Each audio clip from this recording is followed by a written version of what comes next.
guys, alright, well I'm out in the shop today, and in the last video we worked on trying to get organized with our TTS tool racks, and in this video I'm going to concentrate more on the TTS holders themselves. Now, over the years I've collected quite a bit of TTS holders from different manufacturers. Actually, I thought they were all from the same manufacturer. However, I don't really think they were, or they've changed their processes over the years. That being said, what I've got is, of course, these non-ATC holders, which I've talked about before, and so I'm going to continue to use these. I'm just going to use these for tools that A, I don't use very often, and B, I'm not going to use in the tool changer. Whenever I run G-code with requiring these tools, I'll just do the manual tool changes. Drill bits, stuff like that, I find that they're real good for that. These are also mostly ER20s, so that lets me get bigger tools. And then, of course, I've got my standard genuine Tormach TTS tool holders, and then non-OEM. Now, the OEM tool holders are 1.497 in diameter. I always thought they were 1.5, but to be honest with you, I never really did measure. And then I've got some non-OEM set screw holders, and these are 1.510, so they're about 10 thousandths over 1.5. And then we've got some of these ER16s. These are the recent ones that we went in a group buy and purchased a bunch of these, and they are actually 55 thousandths larger than the genuine Tormach, and so that I found was presenting a problem. I talked to this Wyatt about this. What the issue is with the inconsistency is the tool fork. So I machined all these tool forks, and you can see that snaps in really nice, and it gives a little room so that it can kind of self-align as the collet comes over. Well, the Tormach tool holders work good because they are the right dimension. These new set screw holders work pretty good because they're only 10 thousandths difference. However, these new ERs, which I bought at 20 at the time, they're real tight in there, and so there's no room for it to kind of self-align. So what I'm going to do today is I'm going to take these out, and I'm going to put them in the G0602, and I'm just going to turn them all down and make them all consistent, so that in the future I don't have to make tool forks, especially for the big ones or the small ones or whatever. They're not going to come out of here because of the way the tool holder is designed. It kind of snaps and locks in. However, it does give it a little bit of room just for some self-alignment. So let's go out to the G0602. I'm going to get these turned down, and I'm just manually doing this. I'm just chucking them up, making sure they're concentric, and then I'm just going to turn this off. The nice thing about these is you can see the flat spot there is really wide on these, so I'm not going to be hurting them by turning them down any. Compared to a genuine Tormach, you can see that the genuine Tormach does not have as much of a ledge or shoulder here that it seats up against. So I'm pretty pretty confident this is not going to bother the tool holder whatsoever. Alright, so I'm going to go out there and I'm going to turn these down.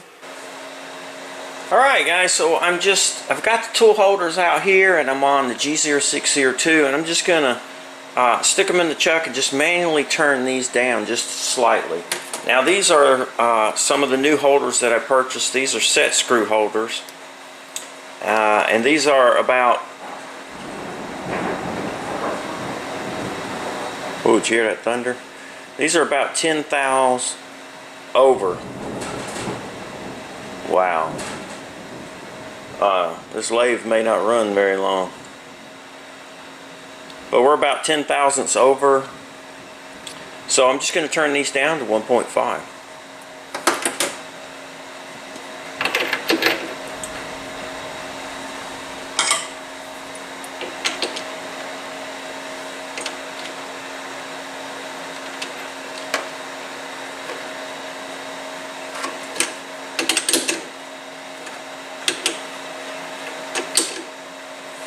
Now I know that whatever run out I have in my lathe, of course I'm going to introduce that into the tool here.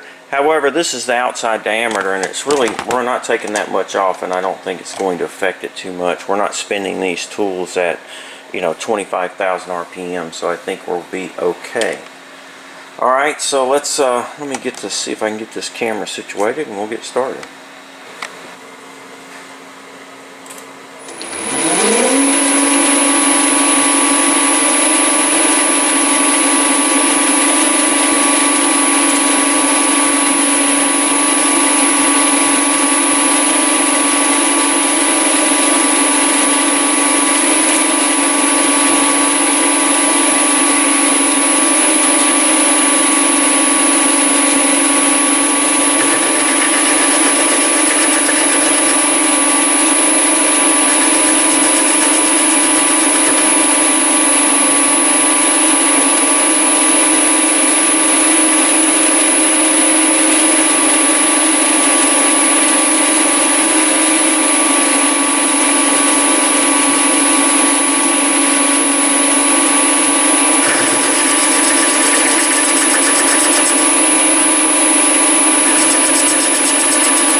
That should be it right there.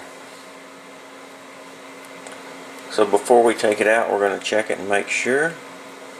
But you can see it leaves a real good finish. Works. And it's not that hard to cut. Turns out real nice.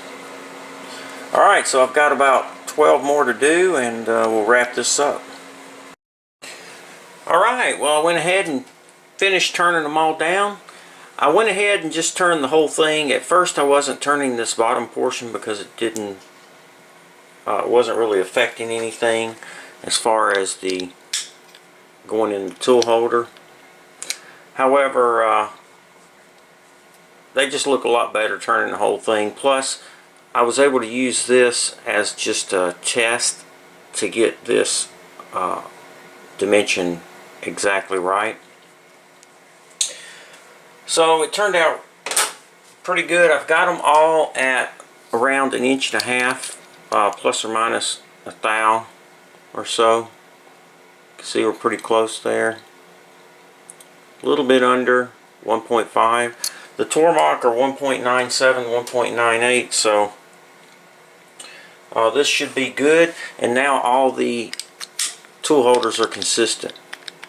Again, it gives me just a little bit of play this way, and the Geneva itself gives me a little play front to back, and now I've got a little bit of play left to right. Again, the tools aren't going to fall out.